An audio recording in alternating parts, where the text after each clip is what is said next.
have to completely agree. I mean, back in the towards the beginning of the season, he was a little cocky, I have to say, just in terms of his playstyle. Like, you saw him going for plays that he probably shouldn't have, that, you know, ended up with a death that maybe EG didn't need. But it seems more humble now. He's more reserved, like, especially on a casting, when you need to know that line to cross and when not to cross it, in terms of going in, trying to kill someone and pulling away, and he's been able to balance that. Well, let's have a look then. We are in Champion Select. Kassadin and Fizz banned out here for EG. Now, this is because of what SK do in the bans and picks, which is leave Ocelote's pick technically, usually until last. So Twisted Fate being taken out on the other side. They're going to get rid of Vayne, which is been, funnily enough, Yellow Pete's go-to champion as well for the last few games. Also on the other side for Candy Panda as well. So we're already going to see possibly a bit of competition for those AD carries in there. At least the final ban out for SK, and well, we all know why. Elise is just so very, very strong, and Shaka is a fantastic Elise jungler. Yeah, and with that banned out, we've only seen him play, I believe, Xin as his next major champion, and I wouldn't be surprised to see them, you know, go with that just yet. But that Vayne ban, I mean, you're completely right. Yellow Pete plays it, but Candy Panda has a 16.3 KDA on it. He has 3 out of 4 wins with her. Like, they don't want to go up against that champion. And EG, with this first pick, it seems like they should have expected this Elise ban, and yet they're just kind of talking things over. They're just making sure that they want to take this pick that they're going to go for. And they still have a lot of champions, like Shen's open, Malphite's open, which Wicked's been straying away from lately. I'm not sure if I agree with the Zac first pick from this one. I believe Xin to be a more higher priority pick between these two teams, because Shaka, as you said, when he's not at Elise, fallen back into that Xin Zhao. Hercubot, out of his top 3 played junglers so far in the season, only has wins on one of them, that is Xin. So I think that's going to be possibly in the first round of picks here for SK, because EG have locked in the Zac. And who plays Zac on SK? I don't remember Kevin or Hercubot ever playing him. I believe Kevin has. Okay, he has? Yeah. Okay, well... Which still is a minuscule in terms of the other stuff that he plays. Exactly. Elise, Shen, Kennen are his top 3 players here, and there we see the Shen being hovered over here for SK. And not to mention Rumble, which and his Rumble, yeah. We were all confused why we never saw it played, and then he showed us yesterday just how strong he still is on that champion. Obviously didn't win that game against Alternate, but he just showed like he is dominating with it, and I'm still surprised. And especially since double AP comps are becoming more normal again as well from that one. So we'll have to see now a Shen and a Zed. That was the 2-man kill team that NIP had set up in their last game against Meet Your Makers. See if SK can copy that. Okay, there's no guarantee that Zed will be on Ocelote, though. I'm just thinking, because Kevin has played Zed before in the top lane, and also, just like you said before, he usually gets that last pick for his team to kind of counter pick. So it's one of those champions that you can pretty much put in that mid lane or in that top lane. You have to be very careful of that. And Kevin, I mean, phenomenal Shen, but Hercubot, I guarantee he plays a strong Shen as well in that jungle.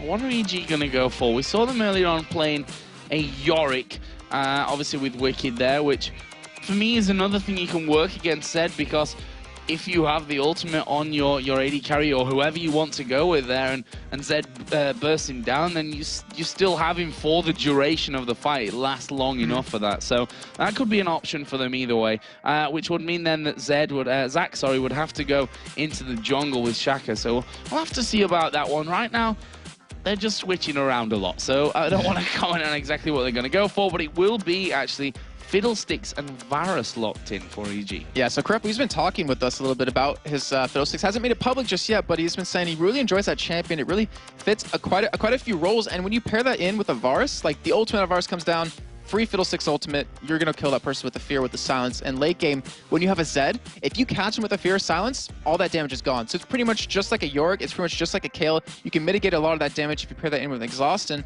I want to see how good Krep is on Fiddlesticks, because if I'm not mistaken, and I know you're going to correct me on this if I'm wrong, he hasn't played Fiddlesticks just yet this season. No, the thing is, he has gone for his more standard stuff. You know, the Thresh obviously is a big one for Krepo. Yeah. Lulu, he's even played 4 games with Janna up until now. So, you know, Fiddlestick's going to be coming into this one. We'll see what Krepo can do with it. But we've heard from a lot of support players, and we've seen it from the amount of times that he's been picked so far in the summer split, that they're liking him. On the other side, though, Zyra Ashe, saw it yesterday. We commented on it already from SK Gaming, kind of taking what Cloud9 did, what's been done in Korea before that as well with the Zyra Ashe bottom lane. I don't want to give Cloud9 too much for that one, even though you know, they're doing so well with it and have done so well with it that we saw it first really being used over in Korea. So we'll see it on the other side now for EG, what they're actually going to go with. And they're going to go for Jarvan and Jace. As I said, Froggen has a 100% win ratio with Jace up until now. It's not the same Jace that he has a 100% win ratio with, granted, because of the changes to both him and the tier, but I still think Froggen, as you know, a champion master, he really does master the champions that he brings to the table. I think he can still pull something out with him. If you've seen him playing on his stream lately with his Smurf, like ranking that up, he's been playing Jace a little bit, and oh god, it's like you never change it against him, because he is just so strong that champion. Just like I said, 100% win ratio, and the poke he pulls off. I mean, I'm thinking back to, I think it was Moscow when they played against Fnatic, and he just destroyed them in that mid lane, just was pushing up 1v3 into that middle second turret. And not to mention, you have that range against, oh wow. Sorry, that Lee Sin kind of caught me off guard a little bit. So we are going to have, looks like Ocelote on that Zed in the middle lane. And against a Jace with the auto attack range, I mean, you're going to apply some good harass. So there is the final pick then coming out, the Lee Sin for Hercule bot. Again, a champion which he used to play quite a lot when he was, you know, in these all-French lineups where he really started to make his name, the Cyphers, the Millenniums that he was in before joining SK Gaming. So really interested to see what he brings to the table with that one here today. I remember you and I were casting, it was EMS or EPS. You tried to get this story out. I tried to, yeah, Jason. I tried to. Because I didn't remember him playing Lee Sin until I thought of that moment, and we were casting it, and we were just... It was Millennium. That he was it was Millennium? Okay, yeah. And we were just amazed. Like, we were calling him pretty much Diamond Proxy's level of Lee Sin, and he hasn't been able to show it just yet. And I remember when he first joined SK, if you think back to Insult Extreme Masters Katowice, he played Shaco.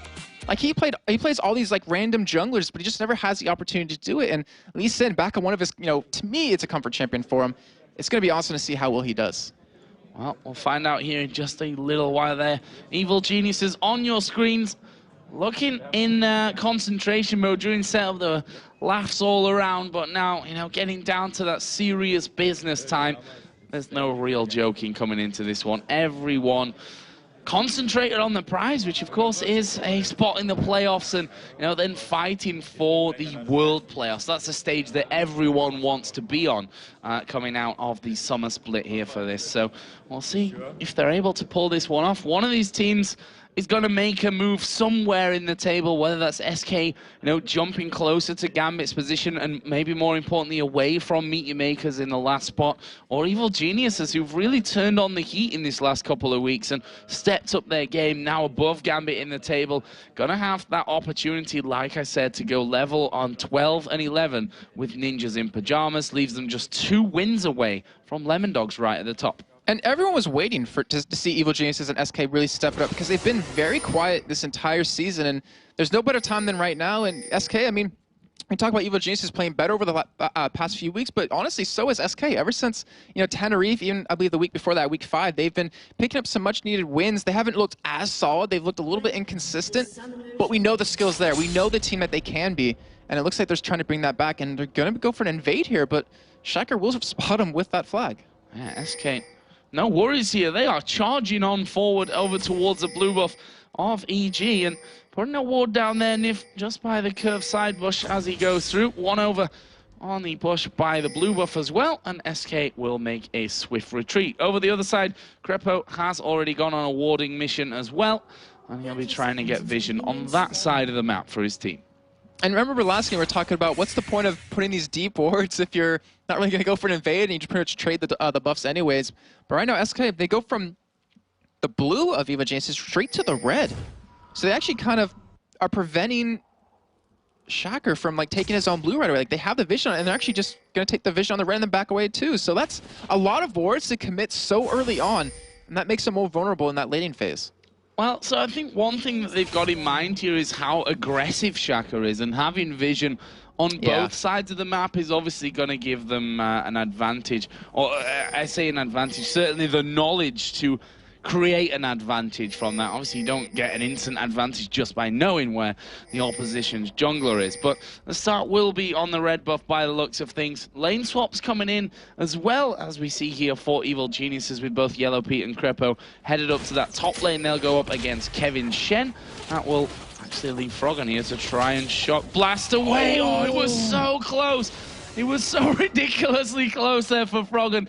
If he'd have waited one more auto attack there from Lee Sin, he would have picked up that blue buff. Crazy. And that's just great awareness out of Froggen, realizing that every jungler does not smite their initial buff anymore. And I swear, if you go into a rank game with like someone like John and you just throw random tornado over the wall, you can steal it away. I've done it before. I've seen it done before. It's been done to me before. But that just shows like he's really adapting to the meta, and he almost pretty much set Hercubot so far behind and gave himself such a huge advantage in that mid lane. Well, it didn't happen. That's the key point for this game right now. All ifs and buts at this stage, but Froggen at least applying the pressure to Ocelote, who is obviously going to have an advantage over here in this laning phase, just for the fact that he has those ranged attacks which he can use to really put on the pressure to Ocelote's Zed. Yeah, and I really want to say, can Ocelote have a game like Bjergsen? I mean, we just saw Bjergsen just dominate his lane, dominate the entire game, and I know Ocelote wants to show everyone else he can do that. And I'm happy seeing Ocelote on Assassins again. I mean, he talked about it in his interview, saying he's just playing him because he enjoys it right now. And he played a lot of Orianna in the split so far. Hasn't been too successful on her, but his Kha'Zix, for instance, 3-3 with it. And why not play more Assassin champions if you have the ability to? Wow, I'm not sure if that flash was needed. Not sure if he got the range on him there either way, but now better safe than sorry, I suppose, with that Lee Sin, who at level 3 with a double buff in particular is ridiculously strong, putting out so much damage, hard to get away from. So as I said, better safe than sorry. Don't leave anything to any kind of chance there for that one. In this bottom lane though, we see Candy Panda and Nif already putting down a lot of pressure, getting into that turret, but look at this, Shaka coming in from the side, and SK did just spot him, and the thing is, that's a really easy gap there to hit the grasping root. So Shaka's got to be really on top of things when it comes to sliding in. Yeah, and he just wants to make sure that Wicked can keep this experience from this wave, because it was a giant wave pushed up against his own turret, trying to get him a little bit more CS. He does have that door and shield, so he's going to get a little bit more regen, but Froggen right now, he's going to get ganked here. Yeah, Hercubot coming in from the side, Ocelote putting down the damage, the Q misses, and a hammer will knock Hercubot back. Froggen here did take half of his HP down, or had his half of his HP removed from him. But that won't bother him too much. He's started off with the Doran's Blade. Doran's Shield start, of course, for Ocelote, as you'd probably expect, as Froggen is going to get ganked here once again, but Shaka's around, and that stops Hercubot going in. His Q actually hit Shaka as he came out of the brush. Yeah, there's one thing we haven't touched on too much over these weeks with Shaka coming into the team. We'd always talked about NIP with Maluno and Extinct, how they played together in Curse of You, they have a lot of synergy, they know exactly how each other play. But we haven't talked much about Froggen and how he's been duo queuing with Shaka so much, like even before he joined the team, and they have a lot of synergy, and you see right there where Shaka's trying to make a play happen for Froggen in that middle lane. Unfortunately, not too successful, but it does at least give him his presence. So let's have a look then here in his top lane, because Kevin has just got taunted up. Can they get in there? Hercubot, you see the damage on towards Crepo. Exhaust put down, but the flash comes in from Hercubot. That's going to be first blood here coming out for Hercubot. A much needed and a very welcome pickup for SK. Meanwhile, Wicked in the bottom lane. Is this Ignite going to be enough to pop the passive? So no, tiny. not quite. Not quite enough damage there. Nif risking it with the turret hits, and well, Wicked has stayed alive, and he's going to risk it for a biscuit in this bottom lane and stay up there or down there. He's so tiny right now. But yeah, I mean, if he gets hit by one volley, that is his passive going. Right now, Shaka is coming on the side, and with SK seeing him stick around, like, they have to know something's up, but are they going to push? Are they going to try to go for this dive here? Well, there is the volley coming in, and there he is getting hit by the plants at the back turret. Going to fix those ones off, as Candy Panda, I'm sure, itching to fire those shots off onto him. But Shaka has actually taken a lot of damage as he's come down to help from this one as well. Wicked needs to get away. He's going to get held in position by those grasping roots, but with that siege minion wave coming through, they're probably safe to actually escape from this if they should want to. Wicked has only just pressed his recall again, which is going to mean a volley and a combo of abilities can come out of Nif as well. And right now, I mean, they have no vision. Well, they do finally have vision on where Hercubot is on that Lee Sin, and they're sticking around like they want to keep this experience. They don't want to give this up, but that turret is already so low. Yeah, there's more plants coming out, not quite in range, and Wicked, he's still there. Finally, he's going to get that recall going through. Meanwhile, in the top lane, Kevin also had taken a lot of damage from Yellow Pete and Crepo. The turret is similarly low to that one on the bottom. And we do see Froggen backing away. He has a nice CS lead in that middle, 52-36, builds that tier right away, so he's going for a crazy amount of harass, but that is the first turn of the game going over to SK, and EG respawn with one in kind, so we might see AD carry supports just swap lanes entirely, and not really, and pretty much stop from going up against each other. Well, he could end up with everything very even, because we're going to be seeing Zach going into this top lane. But actually, Shen's going up there as well, so it's going to actually normalize things somewhat. So we'll have the duos down in the bottom lane with Zach versus Shen up on the top side. SK here is making sure that that blue buff going to be safe. Don't want a repeat of Froggen's very near miss last time. Yeah, that would... I mean, I really wonder how different the game would be, because something like that early on can snowball a game just like Bjergsen had in the last one with NIP. But he's not going to do that, and instead he's going to be able to pick up his own blue buff here very shortly. And I was just looking at some stats real quick, and Evil Geniuses, they're the fastest dragon-taking team in EU, including the summer split, like combined summer and spring at 10 minutes and 1 second. And right now, with this swap happening, with Shaka coming down, they might try to go for a dragon. I think pull off a kill, but Hercubot's here to stop it. Yeah, Hercubot's right in there. Candy Panda's gone superbly low. There's the flash away. Well, you can't flash the second time. Cataclysm helping get the kill. Shaka picked that one up for himself, and despite the presence of Hercubot, SK not able to hold on with the power of that Jarvan. And that's the downside of playing Ashe. You don't have that escape mechanism on any ability. I mean, you have Hawkshot, which... I guess technically, if you want to go at it like that, is an escape mechanism because you get the vision, but that is a downside. That's a prevention. Yeah, exactly. Yeah, but she has the major upside of that arrow, that best initiate spell in the game, and we're gonna see how well he's gonna use it as this game progresses. Well, yesterday he certainly was on form when it came to landing those crystalline arrows. Right now, Wicked was just having a look to see where Kevin had actually gone on this top side of the map. EG are trying to put the pressure onto that bottom turret, which, you know, duo lanes probably shouldn't see one of them going down without the interference, the backup of one of the junglers. But right now, though, Yopi, he does have a BF sword, so he has a lot of AD over Candy Panda. Doesn't have that guaranteed crit every so often, but both AD carry swords, yeah. I mean, you really wouldn't expect a turret or a turret to go down again in that bottom lane after they already lost the bottom one for Evil Geniuses. And I'm waiting for Shaka. Like, we talked about him being an aggressive jungler. To me, he hasn't been that aggressive this game. But then again, he hasn't really had the opportunity to be that aggressive.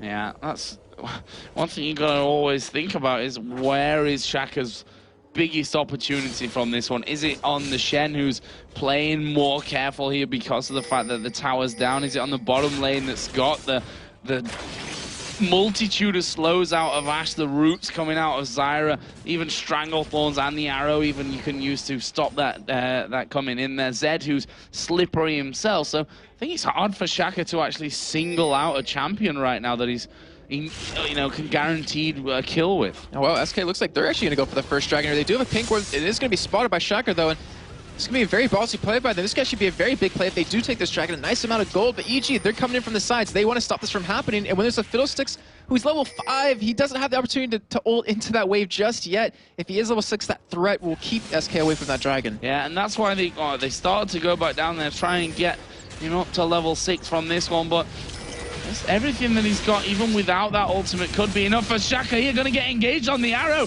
Completely whiffed there coming out, and Shaka manages to slide over the wall. Froggen going to be his protection going up towards the top, but he's got to dodge the Q. Not able to dodge the Q, and Hercubot's going to pick up the kill. Puts SK back in the lead. And Hercubot showing that he can play that Lee Sin's Wicked gets very low in the top lane.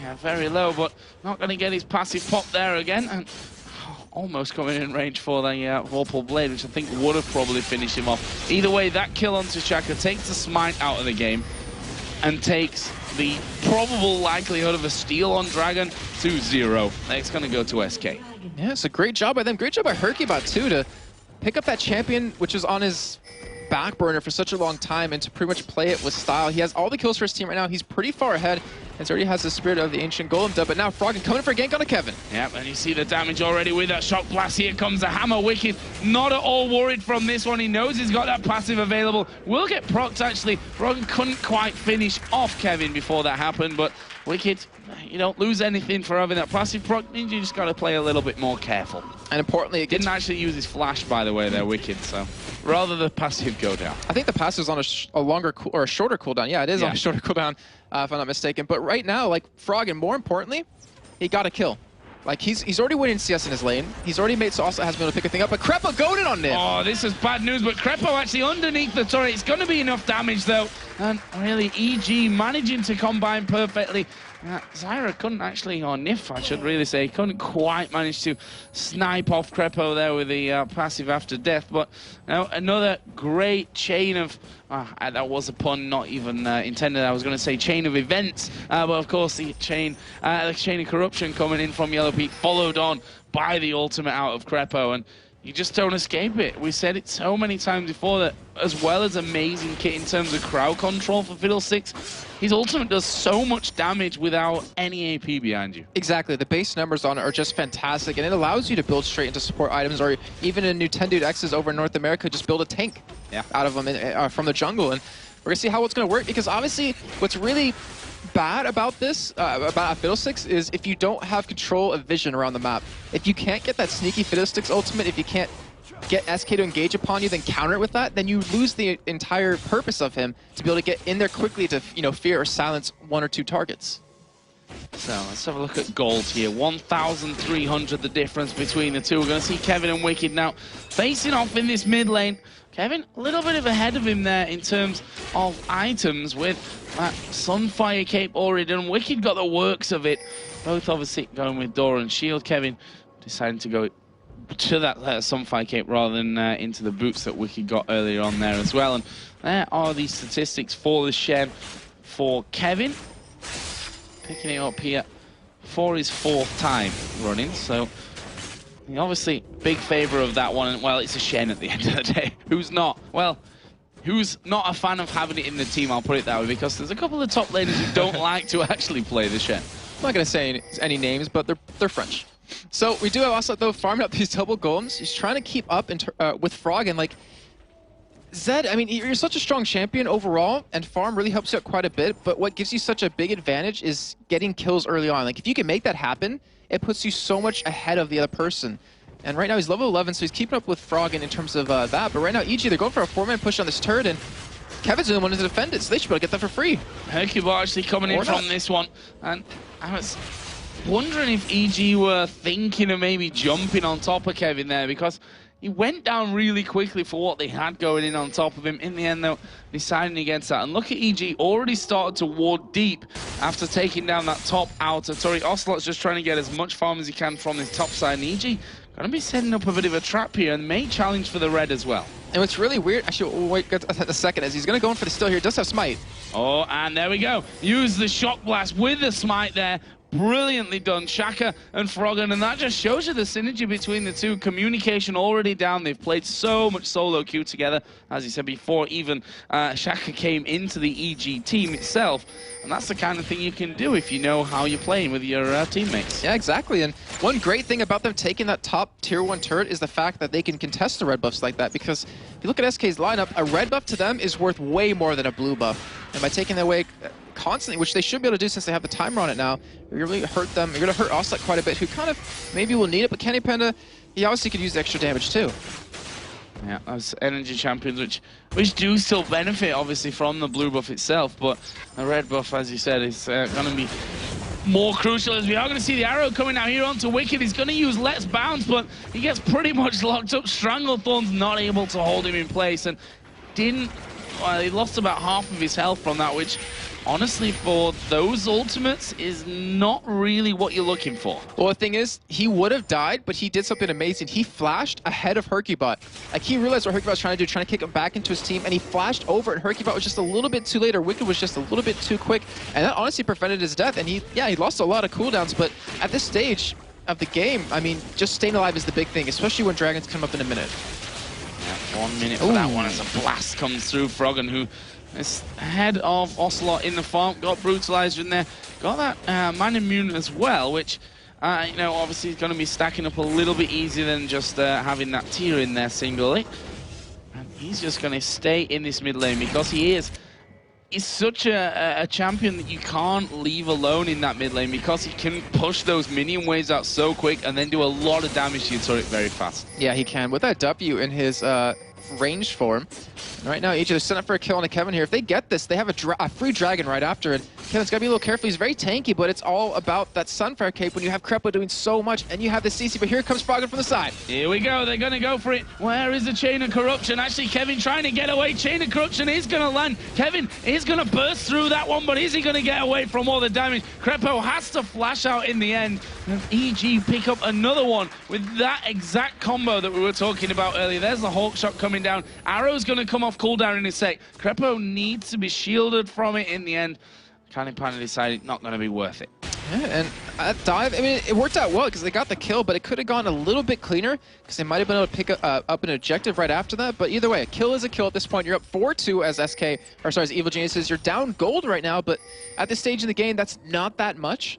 And right now, as long as you're holding Ocelote back a little bit, who has actually been free farming quite a bit, so he has that potential to become very deadly very quickly if you don't keep him in check like you need to do. And EG, I mean, they tried 1 or 2 ganks on a middle, but actually no, they didn't even gank him. Yeah, they tried 1 gank middle, but that was it. And right now, you're seeing Froggen just tear through that turret with Yellow Pete. Yeah, Hercubot actually going to kick Froggen back here. Shen going to come down with Stan United. There's a taunt under the turret to get that turret damage as well. Froggen trying to speed SK coming around the side. Froggen flashes over. He's still alive, but you have to wonder for how long here. Can he get rid of Hercubot? Of course not. One auto attack will finish off. Shaka in the meantime doing damage to mid turret. He's going to get caught out by Ocelote and Candypanda as well. Oh, wow, he's actually getting very low here. Yeah, Arrow coming in as well. The Death Mark going down and a flash over the top. He's revealed. Ocelote going to give chase to him. There is the Blade of the Ruin King trying to hold him back, but he slides away. But where you going to go? There's turrets all around you. And he's surely going to go down. No, he's trying to get those seconds to tick away from him. He's just put the shield on, which basically gave Ocelote the kill, even if he wasn't going to be next. He would have taken more. As Nif going to get caught out with Dragon as well. There's Let's Bounce and Chain of Corruption, but they're very tanky members here for SK. As Hercubot dashes through onto Yellow Pete. Barrier used. Kevin goes very low. Look at Krepo. He's at the back there doing decent damage to them as well, but in the end, they have to back off, and that will end with a 2-for-2. I mean, if you want to count Froggen going in there too, it was a 2-for-3, yeah. And then Dragon going down as well over for SK, so they picked up a nice little bit of chunk, or a nice chunk of gold off of that. And Shaka, yeah, he's like trying to kite Ocelote, but you can't really kite his Zed too well, and he's dead in the end. But that's Hercubot now, 3-0-1. We talk about kill spread quite a bit, and he has pretty much all the kills on his hands. And you look over at EG side, they have him split across the team as every member at least has 1 kill. And right now, I mean, Lee said he does fall off late game. He's pretty much only used for that initiate, or the second initiate after the Ash arrow. And I'm curious, is he going to build a little bit more damage or just go straight tanky? And with the items that he has, looks like he will go for that Runic Bulwark. Here comes Krepo. They're going in straight on towards Krepo, and Candypanda's a dead man. There were the Stranglethorns coming down, turret focusing Krepo, but teammates can actually kill that off before it could even get close to getting the killing blows in there. And again, we see that whole combo. Froggen going to take down this bottom outer turret as well with that attack speed steroid on his W to finish that one off. Ocelote going to reply on the top. That's got to be so frustrating as Candypanda because Krepo just feared him, then ulted in his face. Like, he ulted right in front of him and just said there's nothing he can do about it. Just take it, man. You're going to die. And he ended up happening. It was actually grasping rooted as well for pretty much the entire time until the jump actually came in from it. So, sad times really coming out there for SK, but not easy to hold the fiddlesticks down, even when he's doing it in plain sight of you. Usually he's just flying over a wall and you just scream and run away, but this time not quite able to do the same. I've heard you do that in the office before, when fiddlesticks goes over the wall. I run away from my PC though, that's the problem. Fiddlesticks is that scary of a, I was going to say man, but he's more of a scarecrow, isn't he? It's a stick. Yeah, no, scarecrow, yeah. So we do have Blue going over to Froggen right now. He's 2-1. He's trying to maintain that 100% win record right now on him right now. And Krepo, we talked about earlier, like a Fiddlesticks, the downside is that if you don't have control of vision around the map, the ults that you're going to use are kind of going to be caught and stopped. But with that Oracle, it's going to help facilitate that. And right now, Nif doesn't have one himself. I had to check just to make sure, because I was pretty sure he didn't have one. Yeah, not got one on there right now. And actually, he's the one running the GP10 at this point. So because that GP10, even though he didn't get kills in lane, really got 2 assists, it actually sets him behind a little bit. But as the game goes on, as we get later on in, it's going to pretty much take over and give him a little bit more of an advantage. But it's all about who can get the early advantage right now for EG. They're trying to pretty much take it just from the beginning. And with a Fiddlesticks, I mean, I want to say you're more impactful earlier in the game because of your ultimate. unless you build a little bit more damage, but we're going to see how Krepo builds. This bottom lane now, Wicked with that Sunfire Cape on. He's going to have Froggen coming in. Actually, Ocelote is going to go on to Froggen. Shen coming in as well. Wow. Ocelote going to flash to the back, and Froggen is so very low. Wicked dive bombs him, and Kevin gets the kill onto Froggen at the top. And that Zach just took a massive arc there, like into the sky, and then just dumped straight down. And good stuff to watch. I think that's the dunk. Like you're talking about Jarvan dunking or Master Yi dunking, Zach just dunked. That was a beast of a move. Right now, though, Shaka is 1 versus 3 here in the middle. Rest of EG coming to make sure that they don't lose that outer turret. It is 3-2 to turrets in favor of EG, with the difference being that outer middle. And right now, YellowPete, he's pulling a little bit of Genja, being really quiet the past couple of minutes here. Just in there pushing that top lane, trying to farm. He's going to hit. Oh, he's going to hit with an Ash Arrow. Yeah, but the problem is they're not in that immediate area to really get in onto him. Yeah, he's going to get slowed there coming out there. He's a chain of corruption. He's not going to spread to Candy Panda, who's going to get 1 Q onto him, and that pretty much spells death. There is the taunt coming down as well. And wow, that was really, really close. The minions actually are still having a go here. Another couple coming through. Not going to be quite enough to finish off. But that was well done by YellowPete, considering the fact that it was 2 versus 1. And it was all, that's the thing about Ashe as well, that you get hit by the arrow, you think there's no one near me. It's such a long stun. It takes a while for us here. But when you actually get hit with it yourself, it feels like about 5 seconds longer than it actually is.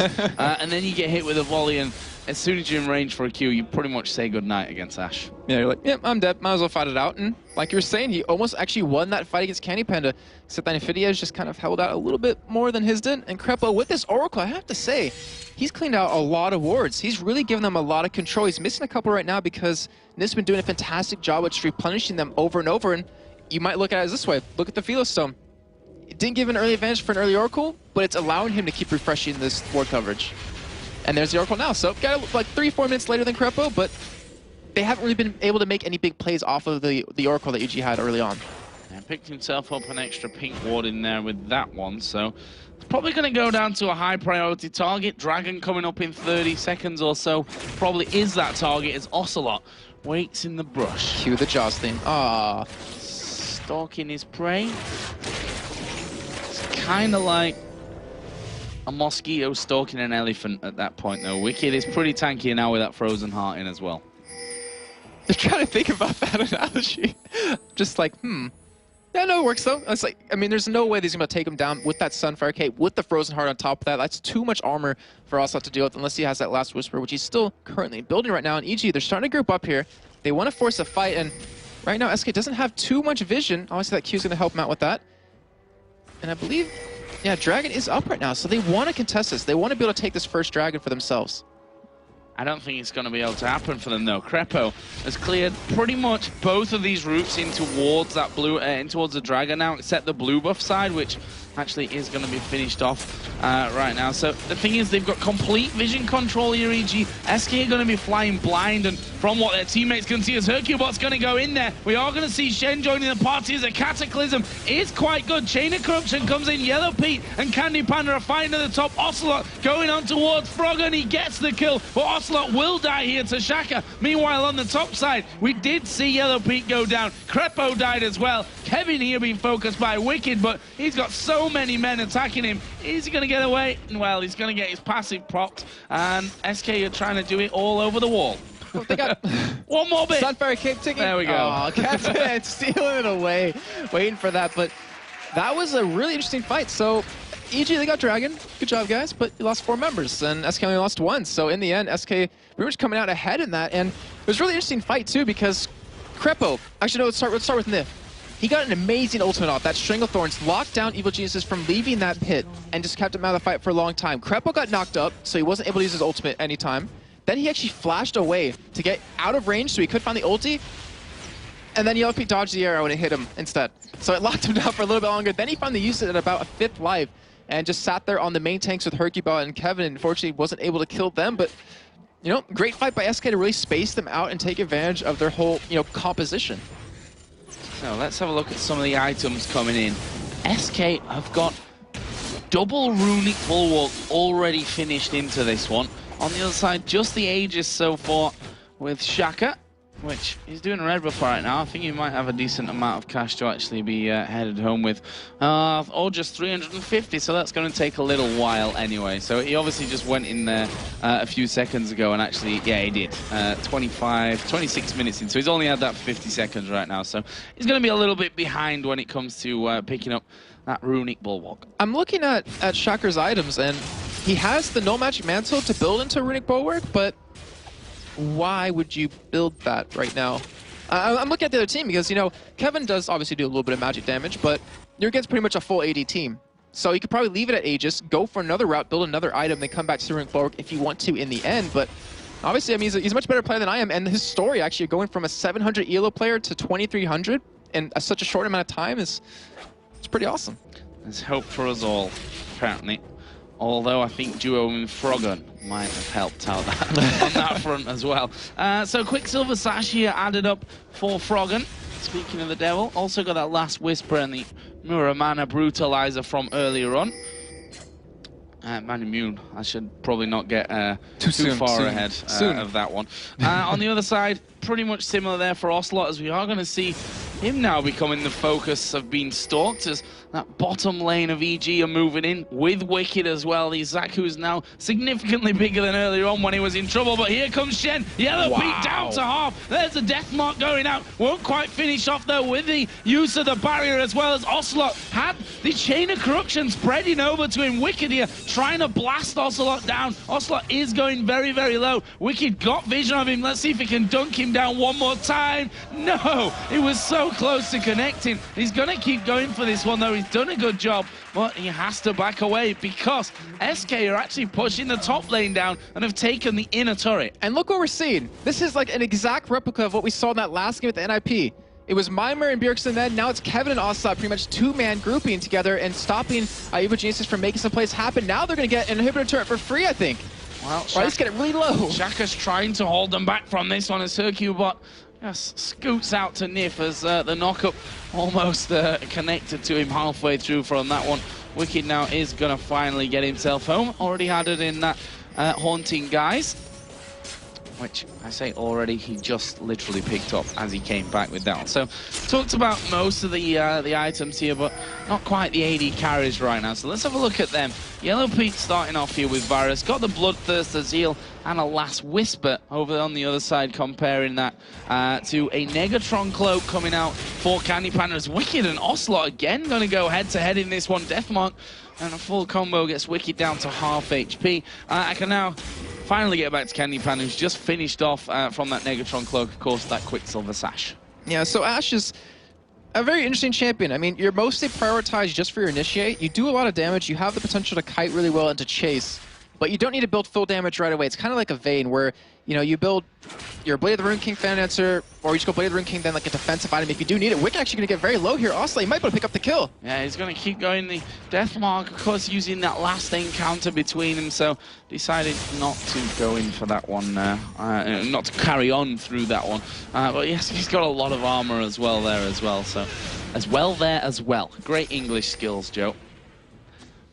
So, I said thick and thin, so don't worry. No, you said thick and fast. Thick and fast. Thick and yeah, there you go. said thick and thin. Yeah. You're right, it's thick and fast. Let's get away from this topic and on to the ward control, because that's what both teams are fighting for right now. A lot of it being doing around Baron, as there comes Wicked flying through the air again on towards Ocelote. He's out the way and says, stop split pushing already, will you, Ocelote? It's getting a little bit boring for me. Problem is, Wicked can just about push him away and hold on, but can't really stay around long enough to actually fight him, I think. Yeah, I don't think he can 1v1 him, but in the meantime, we do have a potential engage here. Yeah, this is going to be the Cataclysm going down onto 2. EG need to catch up with this one as Hercubot and Kevin coming in from the side of this one. Froggen is going to finish off Nif, but can the rest of the team do this? Candy Panda comes in. Crepo's low. Shaka's trying to get away, but he's perma-slowed from Candy Panda. He's going to be able to slide over the wall. Q, not needed. He's going to flash here, Hercubot, for this one. There is the Q connecting, and it's really hard to get away from Elysian. He's going to stick to you, and there there is Ocelote coming up from the bottom lane. Candy Panda has killed Froggen. Shaka's going down. Hercubot gets that one. He's now dominating at 6-0-5. Good guy Shaka runs long enough and stays alive long enough to give everyone an assist on SKC right there as Ocelote came in. But great play of SK right there. Even though they got separated and engaged upon by Shaka, all they lost was Nif. All they lost was that support, and they're going to get a Baron off this. They got 4 kills because Wicked was bot lane as Ocelote just started roaming around really quickly. And SK, I mean, you got to give them credit. This is a much needed victory for them, and they're playing like they won it. Wicked did start to come up there as though he was going to be the hero that elastic slingshot drive-bys. Well, he has obviously got no smite, so can't really do that on his way through either. So would have been a lot less impressive than I somehow had imagined in my head. And well, he got hook-shotted out and then decided to move away. So a great pickup here for SK Gaming. That will put them 8,000 gold in the lead from this one. And really, you got to give Asa a lot of credit. Like, the pressure he's applying with this Zed, with this assassin, is kind of unlike anything he's done before. Well, not before, but what I'm trying to say is like he hasn't been as effective in other games as he's been with these assassins, and he's really proven that with the split pushing with the Zed, like he's really strong player. Like, I don't know, it's been kind of questioned a lot lately, but he's proven it to everyone that he can start playing assassins a lot, and I wouldn't be surprised to see him continue that. Well, luckily for him, Bjergsen made a tutorial video of how to play Zed again their earlier game against Meet You Maker, so I'm sure you watched that one for a few tips as well. As we are going to see EG now going in on towards Kevin. Hercubot is going to be coming around the side from this one, but Shaka is as well as Crepo jumps out of the shadows, manages to get a kill there as Wicked going to get kicked back into the rest of SK. There's the Strangled Thorns, which knocks 2 of them up into the air. Wicked going so low, but he's so incredibly tanky that they can actually get him away. There's the arrow coming through, will actually slow everyone thanks to the splash from it, and the fight for blue buff is on. I cannot see who took that one in the end. I think it was Shaka that actually got it, and they are going to be backing away now. So overall, not too bad for EG, manages to get a kill, but what's bad for them is that Ocelote has been split pushing again, and he's managing to now go on towards the inhibitor, and EG is still sticking around to fight. Yeah, SK's just not trying to not let them back away right now. They keep chasing, running away. He got the inhibitor for free and the inhibitor turret. Phenomenal play of Ocelote to really recognize what was happening. And now SK, if they don't stop him, they're going to get a free dragon anyways. Well, Wicked has gone back, which we've seen how Wicked and Ocelote's interactions have really gone there. The dragon here is started by SK Gaming. Well, Yellow Peach is using the piercing arrow to check, even though he was outside of it. Is Crepo going to get caught in the grasping roots? This could be dangerous. Shane coming down with the Stand United as Froggen dives into the middle. Well, look how quickly he goes down. Double kill. This is going to be another one coming out. Shen picks that one up, and Ocelote finishes off with a death mark onto Yellow Pete.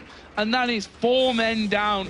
After that, well, it was a 5v4 as well in the end, with Ocelote coming around to mop up. Wicked was left with the task of clearing base, but SK there, if you talk about split pushing, that was just how you do it. That was a real 101 as they just go over the wall. Taking the sneaky route into the base. Are they going for the win? I think they might be. Oh, wow. This is a very ballsy play, but it's going to work out for There's SK. 20 seconds on the clock here, and SK, with that movement, the mobility that they've got coming through the walls here, they're going to go straight for it. Wicked dives in them, but I'm not sure that he's going to be able to hold on. 2 seconds for Crepo to come up. He's now back in play, but both Nexus turrets are down. They're going to go for this one. They're going to try and finish off the game. Nexus going very low. Jarvan spawns, but SK Gaming able to finish off before EG spawn back into the game. And that will be a massive victory, a massively important one in the grand scheme of things for SK. They move away from MYM at the bottom. They move towards the likes of Gambit, EG, Ninjas in Pajamas, who are all at 11 or 12 wins in Ninjas in Pajamas case. They just tighten things up here in the mid-table even further. Wow, just wow. I mean, I did not expect them to finish the game like that. And I was going to say, you know, Evil Geniuses, the engage that they pulled off on SK, realizing they had a 5-on-4 situation. It was a very ballsy play, and unfortunately it didn't work out for them as they got turned around. But just awesome. That split push, just that Zed in general, wasn't too effective early game. He really became that force to be reckoned with as the game progressed, where no one could really 1v1 him anymore. Yeah, and it's funny that we had this interview with him where he said that he wants to play more of this style of champion and do more of that kind of thing, the assassin role, and they did it so well. I mean, that last fight, if you look at that one, the way he was split pushing top, they'd won the fight, stopped them recalling down by the dragon, taken the dragon. And by the time they actually got back into a fight, Ocelote was there to make it a 5 versus 4 and finish off. Just where's this coordination been in this play from SK all season? Because that kind of form, they could beat anyone in the league. Maybe it's playing champions they enjoy. I mean, just like I said, Ocelote said in the interview, likes to play champions like this. Hercubot going back to his roots with Lee Sin. Kevin, I mean, I think he's one of the few people that actually enjoys playing Shen, because he did a great job. 7-4-11 he finished off. And then Candy Panda going back to his roots as well. And then I was going to say Nif going back to his roots, which would have been really corny because he's playing Zyra, but you know what I mean. Good one, Jason. I enjoyed that one. That was a good one. Even if it wasn't intentional. Maybe. But yeah, I mean, the thing is, as you said, that just left that one on a piece of paper, especially for us in Europe. But that makes the story obviously better for SK Gaming, but a little bit more woeful for MYM as well. Yeah. We saw lose to Ninjas in Pajamas earlier on. They're now quite solidly in that last position. It's almost a positive spin on something that's not so great for one of these teams. But the likelihood is that Meet Your Makers now have to put in such an incredible final play day, or I say play day, obviously final 5 games. They pretty much have to go 5-0, which they've not been far away from before. They had a 4-1 in week 1, let's not forget. So it's not impossible. And you know what's scary about that is? They can play like there's no tomorrow with those 5 games. They realize we have to win every single one. So just go crazy on every single one of those. And every team that's up against them has to really, take a step back and be prepared for this, because they can catch you off guard. We've seen them do it before, and I'm sure they've got another trick up their sleeves. Well, we'll find that out in week 9. For now, though, we're going to head over to Demon and Quick Jump for a look back at the key plays of that final game. Thank you very much, Joe and Jason. And, well, what a game. Another team that can't manage to pick up the perfect weekend, and SK managed to break the hearts of all the EG fans out there. So it all started out effectively from the picks and bans, and immediately we spotted a few things. Yeah, so first of all, Crepo picked Fiddlesticks for the first time in the LCS, and I was lucky enough to talk to Snoopy a little bit about it. It's actually a champion he hasn't played all that often, but it's something that as a team they've been discussing and strategizing about. And against the likes of a Zed, it's actually a very good pick, because once Zed throws himself into a team fight, you just fear him and then silence him, so he can't get his combo off, he can't get the rest of his abilities off and the burst combo off. So I really like that pick. It just never really came to fruition. And the main problem was they didn't really get many team fights. It was all, it was like guerrilla warfare. It really was. Early on, SK and EG, they both traded a couple of kills. They were finding one another out in the open, in the river, up in the top lane, finding different ways to pick up kills. And, Crepo and Yellow Pete had a couple of good engagements, Chain of Corruption plus the Crow Storm, onto the bottom lane of SK, but it wasn't really full-blown fights until about a 16-7-minute Dragon. At which point, EG lost all of their players. They did get the Dragon, but they got aced in reply. And it just gave SK so much gold to work with. And what did we make about the overall team comp that SK ran? I mean, is there anything new that we saw there that made me thinking gives them that glimmer of hope? Because obviously they're still going to be in that 7th position. They're fighting to get out of it. We're going to have Super Week, Week 9. It's going to be everything was really up for grabs. 5 matches.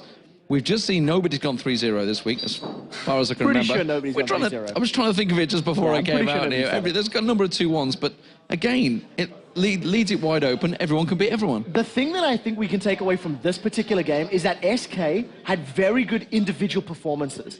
Kevin did fantastically on Shen. Yeah. We've seen Hercubot on Lee Sin. He's unkilled in that matchup, 8-0-7. Pretty much everywhere he looked for a kill, he was able to find it. And very, very importantly, Ocelote got into a powerful position, and he maintained that power position. Once he was picking up kills, he started split pushing. Once he started split pushing, nobody could deal with him. Even Zac with the Frozen Heart and a Sunfire Cape couldn't control the AD damage of Zed. So it was good individual performances, and I think if they can channel that same performance in Super Week, they can probably string together a few more wins. And I think obviously Joe and Jason have become experts on Zed after the last few matches, because they've seen some pretty impressive play. That is it from here on the analysis desk. We are going to go over to Shock, so who is standing by with Candy Panda.